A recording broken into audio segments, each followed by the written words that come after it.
Hello class, Riley Miller here with an introductory video on Porifera and Cnidaria. Among aquatic ecosystems, there's a very diverse range of organisms, physical environments, and roles that must be filled in each community. In this presentation, we'll be covering two phyla of organisms, Porifera and Cnidaria. We'll be covering each branch of species within the phyla, the biological characteristics of each phylum, and the role they play in our environment. We will also be exploring their history and look at their phylogenetic tree diagrams to discover what they evolved from.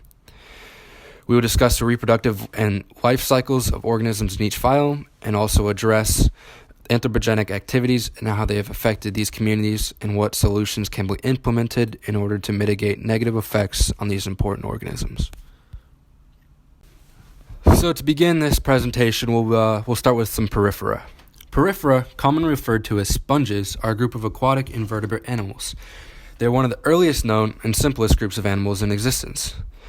They date back to the Precambrian era, with some fossils being dated at 600 million years old. Within the phylum Porifera, there are an estimated 5,000 to 10,000 species of sponges.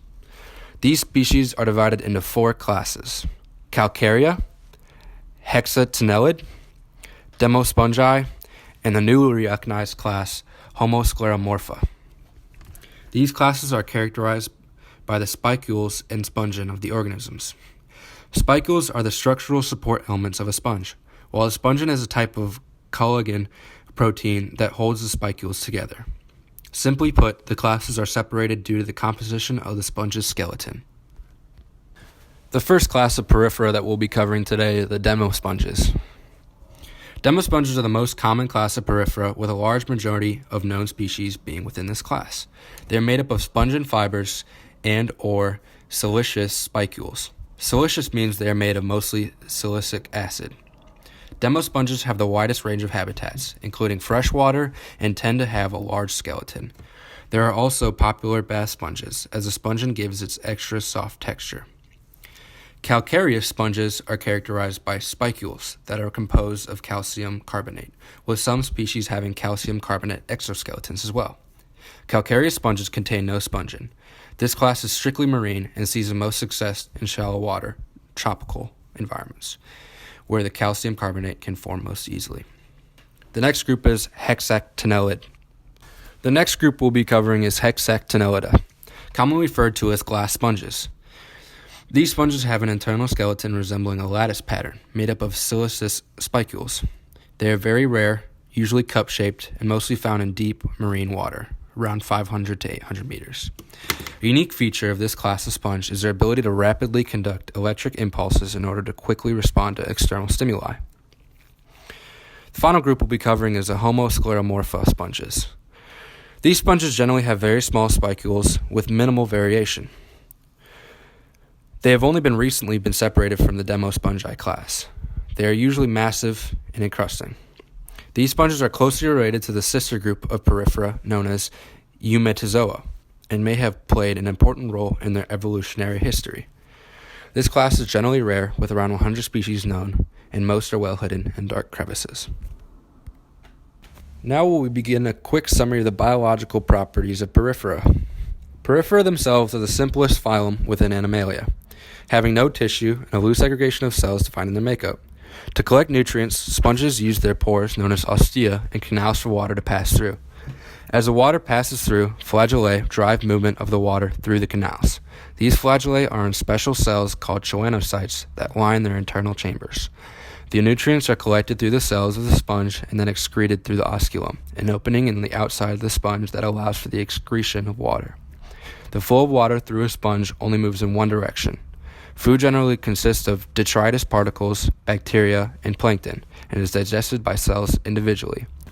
Unlike many other animals, cells and sponges have a lot of independence from each other. Now we'll begin the reproductive and life cycle of sponges. Reproduction in sponges can be achieved through either sexual or asexual means. While most sponges are hermaphrodites, they usually produce just one type of gamete at a time. This leaves them unable to self-fertilize and require a partner. A quote-unquote male sponge will produce a sperm through the choanocytes and will release it through the oscula. This sperm will then float in the water in hopes of reaching a sponge that is producing eggs, aka a quote-unquote female sponge. This sperm will be taken in the same way nutrients are and will be captured by the choanocytes. Then mobile cells, known as amoebocytes, will deliver the sperm to the egg. The egg will be stored and fertilized in the mesophyll, forming a zygote. Once the zygote develops into a larva, it will be released into the water through the oscula. These larvae are very different from their adult form, with many being able to swim in the water using cilia, a hair-like vibrating projection. After swimming and continuing to develop for a few days, these larvae will sink and find a place to develop further. The other method of reproduction used by sponges is asexual. This can happen one of two ways: external or internal budding. External budding is a process by which the sponge breaks off a portion of itself through a current or wave. It will reattach itself when it finds a good surface and will then regenerate. This process is usually rare among sponges. The other way of asexual reproduction is internal budding, the more common way. The sponge will form an internal bud called a gamule, a collection of different types of cells in a protective covering. This gamule can withstand very harsh conditions that the adult cannot, and will develop into a sponge when these conditions become more favorable. Sponges are also the only animal that can, when their cells are broken apart, reassemble themselves. This is shown through an experiment where sponges were forced through a sieve, separating the cells. These cells were kept incubated in the water. At first, they functioned independently, but over time they began to recognize each other and reform into the original animal. This could suggest how multicellular animals evolved from single-cell organisms. This relates well as we go into our next topic of phylogenetic history. Porifera are one of, if not, the earliest branch of the metazoan taxa. Their role in construction of early metazoan evolution is very crucial, yet their phylogenetic patterns are still an issue of some debate within the scientific community.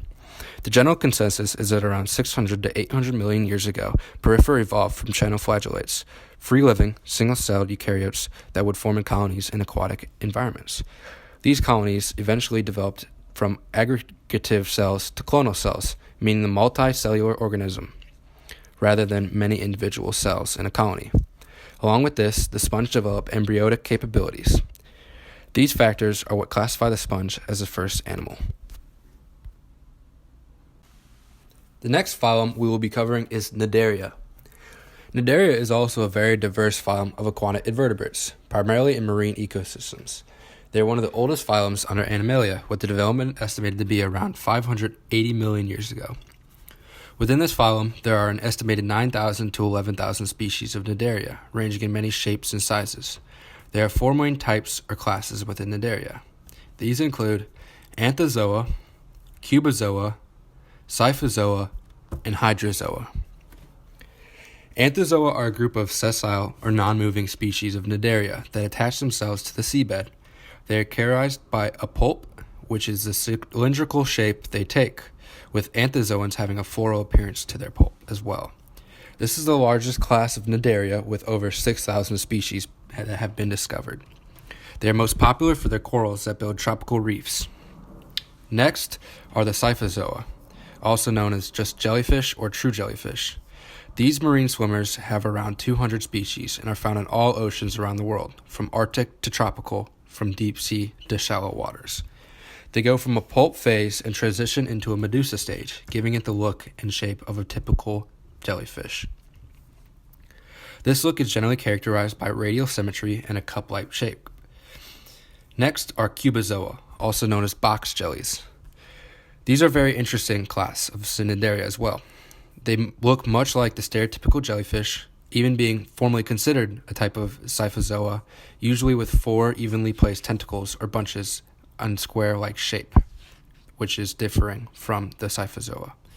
While not having a brain, the Cubozoan have very complex eyes and can see very well. There are around 20 known species of Cubozoans living in tropical or semi-tropical waters. Box jellyfish also have the reputation of being some of the most deadly creatures in the world. The venom produced from one of their stings can be fatal, with certain species having toxin 100 times more potent than a cobra. The final class we'll be discussing is Hydrozoa. This is the most diverse class in Cnidaria, with around 4,000 species, mostly being marine, but having some freshwater species as well. They are generally small predatory animals and have a variety of life cycles and structures. They have both pulp and medusa structures and tend to be colonial, with some being solitary. One of the most well-known and unsightly members of this taxon are the Portuguese man-o'-war, with long tentacles that can deliver a painful sting. Now we will get into the biological makeup of Cnidaria. Overall, Cnidarians are characterized by a few main factors. One of these defining traits of Cnidaria are the stinging cells, known as nematocytes, that have been inherited from a common ancestor of all of the species. These nematocytes contain a barbed and or venomous thread that can be used in cases of self-defense or for the capture of prey. Furthermore, Cnidaria do not have brains or a central nervous system. They have a decentralized network of nerves. They have a mouth or central cavity which serves for both intake and excretion, meaning they only have one opening. This mouth is typically surrounded by tentacles, covered in nematocytes, and will move prey into the mouth. Cnidaria are also diploblastic, meaning they have body makeup of two cell layers, an endoderm and ectoderm.